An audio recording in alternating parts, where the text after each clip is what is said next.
السلام علیکم دوستو، آج کی کہانی کا نام ہے پرانی استانی۔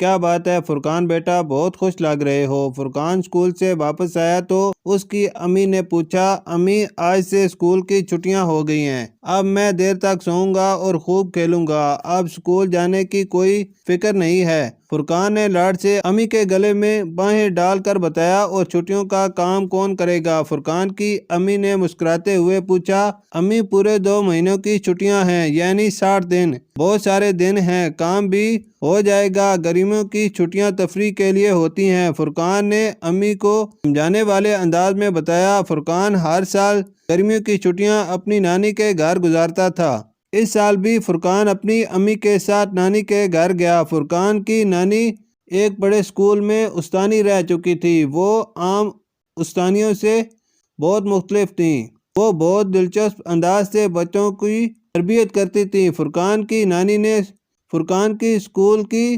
کاپیاں دیکھیں تو ہر مضمون کی کاپی پر لکھائی صاف کریں، لکھائی پر توجہ دیں، لکھائی اچھی کرنے کے لیے خوش خطی کی مشق کریں، ایسی ہدایات پڑھ کر افسردہ ہو گئیں۔ بھائی ہمارے زمانے میں تو اسکول میں باقاعدہ تختی لکھائی جاتی تھی۔ نانی اماں ماضی یاد کرتے ہوئے بولی، اسکول میں تختی لکھوائی جاتی تھی؟ فرقان نے حیرت سے کہا، ہاں بیٹا، ہم باقاعدگی سے تختی لکھا کرتے تھے، سیاہی خود بناتے تھے اور تختی گانچی مٹی مل کر اسے تیار کرتے تھے، پھر سرکنڈے کے قلم سے اس تختی پر لکھا کرتے تھے۔ اس زمانے میں ایسی بہت سی دکانیں ہوتی تھی جہاں صرف خطاطی کے لیے استعمال ہونے والا سامان ملتا تھا، یعنی کاغذ، سیاہی اور خاص قسم کے قلم وغیرہ۔ ہمارے زمانے میں ہر طالب علم خوش خط ہوا کرتا تھا۔ اس زمانے میں خوش خط ہونا قابلیت اور ایک معیار سمجھا جاتا تھا۔ نانی نے ماضی کی یادیں بیان کرتے ہوئے کہا، نانی کیا آج بھی تختی لکھ کر لکھائی بہتر کی جا سکتی ہے؟ فرقان نے تجسس سے پوچھا، کیوں نہیں بیٹا، ہم اپنی روایات کو آج بھی زندہ کر سکتے ہیں۔ نانی نے جواب دیا، میرے ہم جماعت میری خراب لکھائی کے سبب میرا مذاق اڑاتے ہیں۔ نانی جان، کیا آپ مجھے خوش خطی سکھائیں گی؟ فرقان نے اشتیاق سے پوچھا، ضرور، کیوں نہیں بیٹا، گرمیوں کی چھٹیاں صرف تفریح کے لیے نہیں ہوتی، ان میں کوئی نہ کوئی مفید کام یا ہنر سیکھنا چاہیے۔ ہم کل ہی خوش خطی کا آغاز کریں گے۔ نانی نے مسکراتے ہوئے جواب دیا۔ اگلے دن فرقان کی نانی نے بازار سے خطاطی کا سامان منگوا لیا۔ بیٹا، خوبصورت لکھائی ایک فن ہے اور شخصیت کی آئینہ دار بھی ہوتی ہے، تھوڑی سی توجہ اور محنت سے لکھائی خوبصورت بنائی جا سکتی ہے۔ اس قلم سے تختی پر بسم اللہ الرحمن الرحیم لکھو۔ نانی نے فرقان کو تختی دیتے ہوئے کہا۔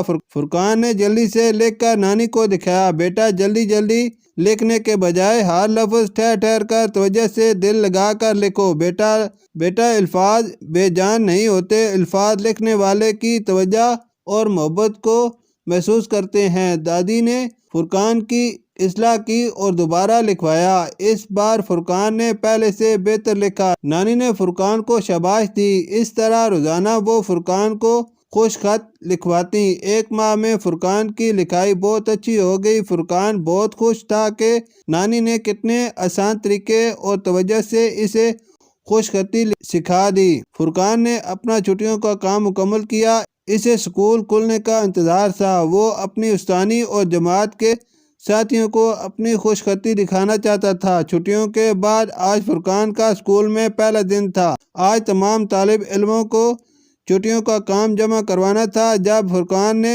مس سنبل کو اپنا ہوم ورک دیا تو وہ فرقان کی خوبصورت لکھائی دیکھ کر حیران رہ گئیں، اور پرنسپل صاحبہ کو فرقان کی خوش خطی دکھائی۔ وہ بھی فرقان کی خوش نویسی دیکھ کر بہت متاثر ہوئیں اور فرقان سے اس تبدیلی کی توجہ پوچھی۔ فرقان نے انہیں سارا ماجرا بتایا۔ پرنسپل صاحبہ دلچسپی سے سنتے ہوئے سوچ میں پڑ گئیں۔ انہوں نے فرقان کی لکھائی کی تعریف کی۔ اگلے دن انہوں نے اعلان کیا کہ اس سال امتحان میں خوش خطی سے پرچہ حل کرنے والے بچے کو ہر پرچے پر اضافی نمبر دیے جائیں گے۔ اسکول سے واپس آ کر فرقان نے نانی کو فون پر بتایا، نانی، اسکول میں سب لوگ میری لکھائی سے متاثر ہوئے اور پرنسپل نے خوش خطی سے پرچہ حل کرنے والوں کو اضافی نمبر دینے کا اعلان کیا ہے، یعنی آپ کے اضافی نمبر پکے۔ نانی نے خوشی سے کہا، جی نانی، اور آپ کا انعام بھی پکا۔ فرقان نے شرارت سے جواب دیا۔ ادھر نانی کی مسکراہٹ گہری ہو گئی کیونکہ ان کی محنت وصول ہو گئی تھی۔ شکریہ۔